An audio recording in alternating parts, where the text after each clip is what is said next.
Асығыс әрі қарапайым нәрсе пісіру керек па? Ендеше дәл осы рецепт сізге ыңғайлы болады.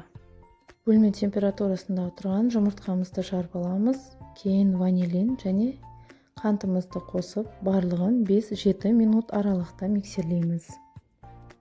Массамыз ағарып ұлғайған сәтте ерітілген сары майымызды қосамыз және бөлме температурасындағы айранды қосып араластырамыз.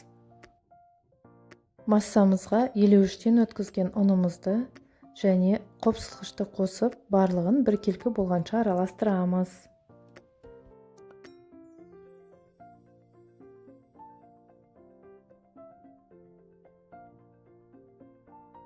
Дайын болған массамызды пергамент төселген формамызға құйып аламыз.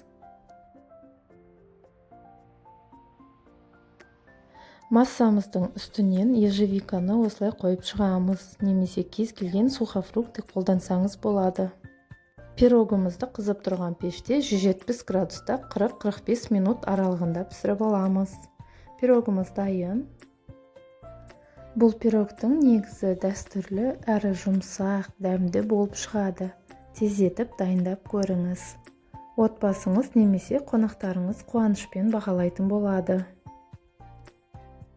Рецепті ұнаса лайк басып, каналыма тіркелуді ұмытпаймыз. Ас болсын!